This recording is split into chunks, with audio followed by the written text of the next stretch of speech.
Bon, on en était où là? Pas que ça foute là avec ces cons. Déjà, il faut savoir que surtout... Quoi? C'est chiant ce script. Alors, ce n'est pas comme si vous étiez une sorte de test. Ça veut rien dire ça. Ça veut rien dire du tout. Ah, ok. Ce n'est pas comme si vous étiez dans une sorte de test. Ok. Ce n'est pas comme si vous étiez dans une sorte de test.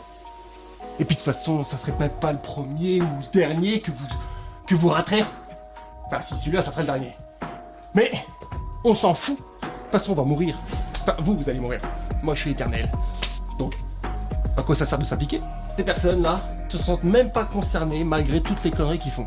Cela me fascine parce que c'est eux les meilleurs. C'est eux qui ont tout compris. Être le meilleur coûte que coûte. Enfin, avoir l'image du meilleur. Même si on est pourri au fond, c'est pas grave. Ce qui compte, c'est ce que pensent les autres. C'est ça? Génial. Grâce à eux, je fais la Java tous les soirs chez moi. Barbecue tous les soirs. Comment vous le démontrez? Tout d'abord, ces personnes-là ont beaucoup d'initiatives pour passer avant les autres. Que ce soit pour sortir d'un bâtiment en feu, pour rentrer dans un canoë quand le bateau est cool, pour prendre la dernière part de mamie, pour passer devant tout le monde dans une queue.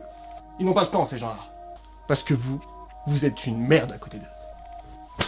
Faut accepter. Ce sont des personnes très pressées qui ne prennent pas le temps d'utiliser des mots comme s'il te plaît, bonjour, au revoir, merci. À quoi ça sert de perdre du temps avec des mots inutiles? La politesse doit les rendre malades. Parfois, ils ont cette horrible façon de croire qu'ils ne sont pas au-dessus des autres. C'est horrible pour eux. Vous le savez ça? Que c'est horrible pour eux? C'est pour ça qu'ils sont toujours là à pointer du doigt les défauts des autres. Discrimination? Pas du tout.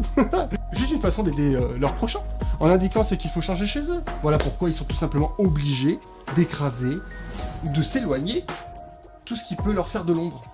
Oui, ce sont des personnes extrêmement empathiques envers leur propre personne. Ces gens n'aiment pas la mauvaise ambiance.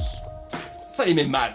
C'est pour ça qu'ils entendront toujours que vous soyez absent pour parler de vous. Ils garderont toujours ce sourire face à vous. Des personnes agréables. Hypocrites. Fais attention à ce que tu dis. Ce sont des personnes délicates. Pour ceux qui n'ont pas compris, le but, c'est de se faciliter la vie, les enfants. Et eux, ils l'ont bien compris. C'est vrai qu'ils peuvent paraître affreux de l'extérieur, mais sachez qu'à l'intérieur, ils sont remplis comme du chocolat mou. Ça n'a pas du tout la même odeur, mais ça ressemble beaucoup. Vous êtes là à les critiquer, à les pointer du doigt, à leur dire qu'ils sont affreux, ces gens-là. Dire de ces pauvres personnes qui sont égoïstes, égocentriques, narcissiques. Vous pensez que c'est facile d'être à leur place? D'être obligé de vous écraser pour vous marcher dessus, histoire de prendre un peu de hauteur? Être obligé de chercher des intérêts pour pouvoir aider son prochain? Toute cette satisfaction mitigée pour satisfaire leur propre ego? Hein, vous pensez que c'est facile? Vous pensez que c'est facile d'être une grosse...